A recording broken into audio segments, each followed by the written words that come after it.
We all remember that 2D side-scroller game we loved as a kid that originally got us into video games in the first place. Well, this is not that. Let's take a moment to talk about Dungeon Punks. Now, my first impression on this game is it was kind of fun. I really enjoyed it. It brought back some childhood memories, and my friend told me to download it so we could play it together. Now, what I didn't realize was that this game is just not fun to play by yourself. It would be very fun to play with friends, and they have co-op options, but it is only local co-op. There's no online play at all, which, would it kill them to put that in? It's really not a hard feature to put in nowadays.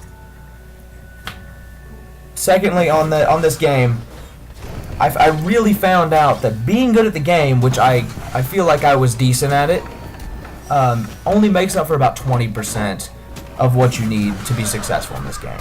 The other 80% comes from grinding up levels, normally playing a stage 4 or 5 times to beat, and having high rarity items, which can make you do more damage. It's just not... I would not rate this game very highly, and I do not. I played it just because a friend told me to play it with him, and I almost wish I hadn't downloaded it in the first place, but I thought I'd give it a chance. I thought I'd play all the way through, and I did. Lastly, I would absolutely never pay for a game like this. It came out free for the PlayStation, and all you guys who have PlayStation like me, you probably put it on your download list to play it later, and that's what I did. I downloaded it, I played it. I wouldn't pay for a game like this. This game, not worth money at all. But if you have it, go ahead, you might like playing it. If you have a person to play local co-op with, it's a decent game, and any game's fun with friends. Now, if you absolutely are not turned off by this game after what I've just said right there, and you really want just a game to grind out, maybe go for some trophies, I'm going to put up some tips for beginners so you can have success in this game. Things that help me and I found prominent to being good at this game. The first of which is you just have to be patient. In a game like this, it normally takes 2 to 5 times just to beat a mission, and you're going through the first 2 times just trying to find the quickest way through the dungeon. I mean, you gotta learn what kind of enemies, what they have, and it just takes a minute. But after that, I mean, the mission, you can normally fly through a mission. Once you've done it about 4 times, you found the fastest route, you've got your level up a little bit, you've got the mission. It's not too bad. It's just basically grinding out. It's very time consuming. Number 2, use characters with large range abilities. And what I mean by that is certain characters have, when you use their ability, it goes very far across the map, and it can hit a wide variety of enemies. And there's a couple of them that I've found. I normally stuck with one character the entire way through, and that was my main character, was the Djinn.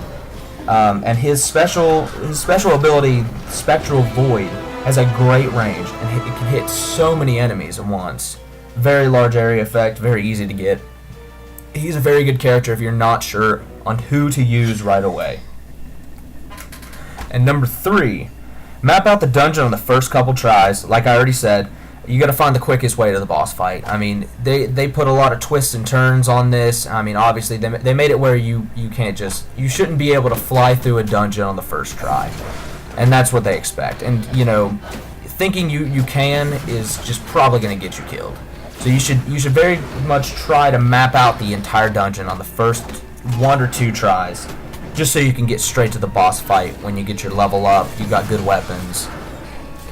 Yeah, that helps a ton. Lastly, number 4, use range runes wisely. Little stutter there. Destroy everything you see on the stage, any sort of vases or anything. Try to get those rage runes that you just saw me pick up right there. If you get 7 of them, which is the max that you can hold, and you use it on a boss fight, that can wipe out a quarter or half of a boss's health right off the start. It makes it so much easier for these boss fights, and especially if you're doing New Game Plus, you need that. That boss will destroy your characters. You don't stand a chance. If you use those range runes, you can do it. It's very doable, very easy. That's all for the tips I have there. I'm gonna play about a minute or so more of this gameplay, just so you guys know exactly what you're getting into, to see if you guys like this game.